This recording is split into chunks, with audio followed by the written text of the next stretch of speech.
right, another chapter about to go down. Phantom of the Opera. We're on chapter 18.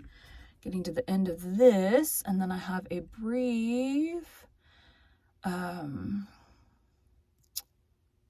you want to call it. I'm doing, I had like a 3 or 4 day gap I needed to fill. 4 or 5 days. I don't know.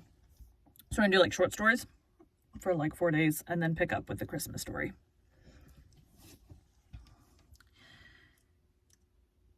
Chapter 18. What am I doing? Today we'll be continuing The Phantom of the Opera by Gaston Leroux. Chapter 18. The Commissary, the Viscount, and the Persian.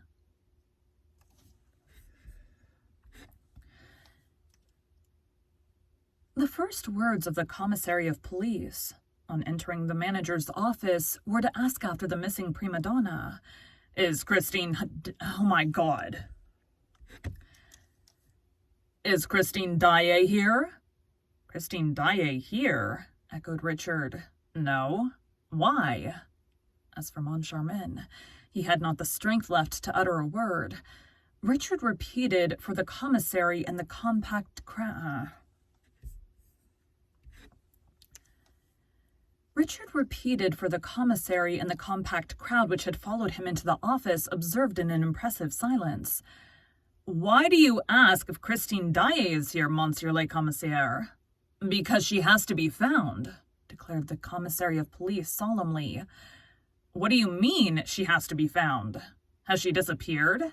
In the middle of the performance. In the middle of the performance? This is extraordinary, isn't it?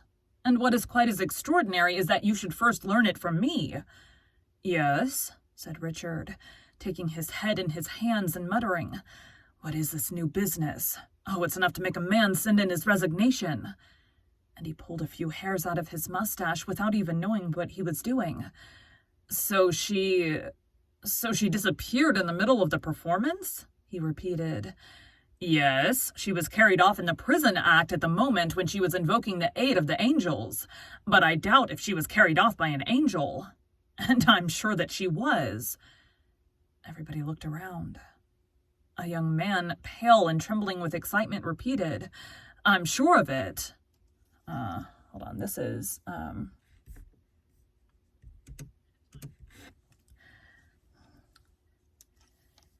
And I'm sure that she was. Everybody looked round.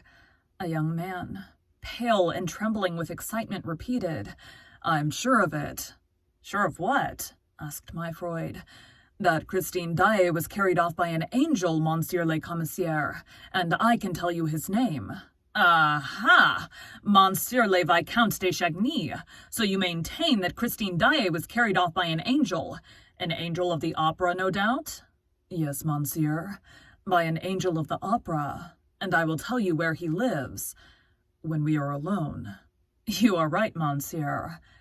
And the Commissary of Police, inviting Raoul to take a chair, cleared the room of all the rest, excepting the managers. Then Raoul spoke. Monsieur le Commissaire, the angel is called Eric. He lives in the opera, and he is the angel of music. The angel of music? Really? That is very curious. The angel of music. And turning to the managers, Monsieur Myfroyd asked, Have you an angel of music on the premises, gentlemen? Richard and Moncharmin shook their heads without even speaking. Oh, said the Viscount, those gentlemen have heard of the opera ghost.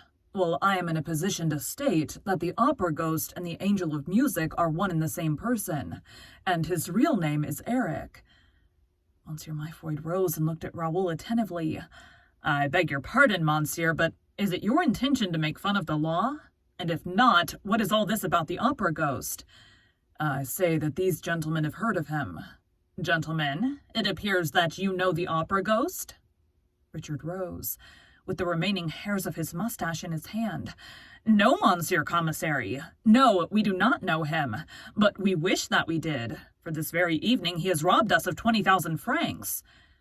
And Richard turned a terrible look on Moncharmin, which seemed to say, Give me back the 20,000 francs or I'll tell the whole story.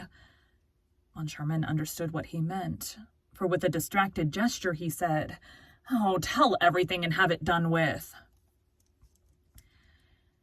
As for Myfroyd, he looked at the managers and at Raoul by turns and wondered whether he had strayed into a lunatic asylum. He passed his hand through his hair. "A ghost," he said, "who on the same evening carries off an opera singer and steals 20,000 francs, is a ghost who must have his hands very full. If you don't mind, we will take the questions in order. The singer first, the 20,000 francs after. Come, Monsieur de Chagny, let us try to talk seriously. You believe that Mademoiselle Christine Daae had been carried off by an individual called Eric. Do you know this person? Have you seen him?" "Yes." "Where?" "In a churchyard." Monsieur Myfroyd gave a start, began to scrutinize Raoul again, and said, "Of course, that's where ghosts usually hang out. And what were you doing in that churchyard?"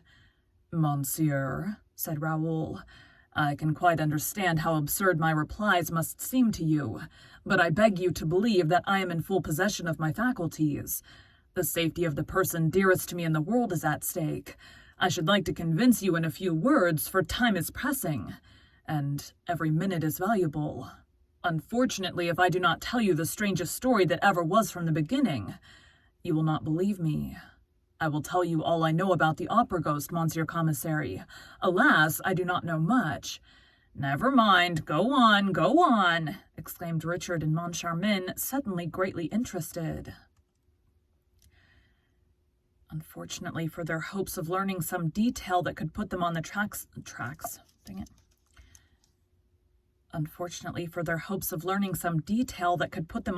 of their hoaxer, they were soon compelled to accept the fact that Monsieur Raoul de Chagny had completely lost his head. All that story about Perros-Guirec, death's heads, and enchanted violins could only have taken birth in the disordered brain of a youth mad with love. It was evident, also, that Mr. Commissary Myfroyd shared their view, and the magistrate would certainly have cut short the incoherent narrative if circumstances had not taken it upon themselves to interrupt it. The door opened, and a man entered, curiously dressed in an enormous frock coat and a tall hat, at once shabby and shiny, that came down to his ears. He went up to the commissary and spoke to him in a whisper. It was doubtless a detective come to deliver an important communication. During this conversation, Monsieur Myfroyd did not take his eyes off Raoul. At last addressing him, he said, "Monsieur, we've talked enough about the ghost.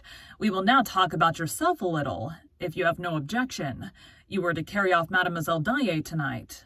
"Yes, Monsieur le Commissaire." "After the performance?" "Yes, Monsieur le Commissaire." "All your arrangements were made?" "Yes, Monsieur le Commissaire." "The carriage that brought you was to take you both away. There were fresh horses in readiness at every stage." "That is true, Monsieur le Commissaire." "And nevertheless, your carriage is still outside the rotunda awaiting your orders, is it not?" "Yes, Monsieur le Commissaire." "Did you know that there were 3 other carriages there in addition to yours?" "I did not pay the least attention." "They were the carriages of Mademoiselle Sorelli, which could not find room in the Cour l'Administration, of Carlotta, and of your brother, Monsieur le Count de Chagny." "Very likely." "What is certain is that though your carriage and Sorelli's and Carlotta's are still there, by the rotunda pavement, Monsieur le Count de Chagny's carriage is gone." "This has nothing to say to." "I beg your pardon. Was not Monsieur le Count opposed to your marriage with Mademoiselle Daae?" "That is a matter that only concerns the family." "You've answered my question. He was opposed to it, and that was why you were carrying Christine Daae out of your brother's reach. Well, Monsieur de Chagny, allow me to inform you that your brother has been smarter than you. It is he who has carried off Christine Daae." "Oh, impossible," moaned Raoul, pressing his hand to his heart. "Are you sure?" "Immediately after the artist's disappearance, which was procured by means which we have still to ascertain, he flung into his carriage, which drove right across Paris at a furious pace." "Across Paris?" asked poor Raoul, in a hoarse voice. "What do you mean, across Paris?" "Across Paris and out of Paris by the Brussels road." "Oh," cried the young man. "I shall catch them." And he rushed out of the office. "And bring her back to us," cried the commissary gaily. "Ah, that's a trick worth 2 of the angel I said stop. "Ah, that's a trick worth 2 of the angel of musics." And turning to his audience, Monsieur Myfroy delivered a little lecture on police methods.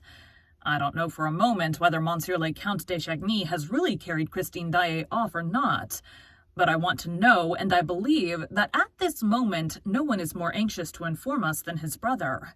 And now he's flying in pursuit of him. He's my chief auxiliary.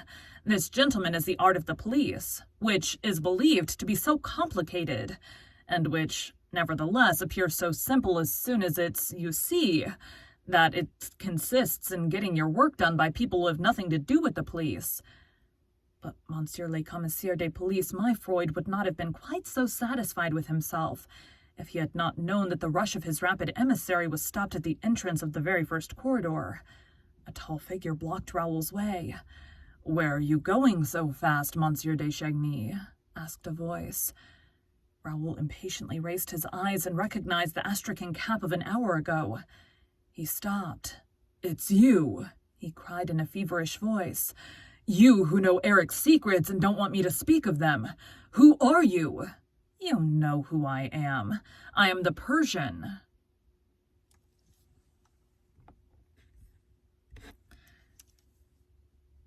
Thank you for joining Bite at a Time Books today, while we read a bite of one of your favorite classics. Again, my name is Bree Carlisle, and I hope you come back tomorrow for the next bite of The Phantom of the Opera. I wanted to get a audition done today, but I have 1 more of these to go. I mean, I could stop, but also I need to get stuff done, so I really should have recorded episodes yesterday, and I did not. So, I generally try to record about 5,000 words a day. So this will get me to 5,500 words. All right, thanks, guys.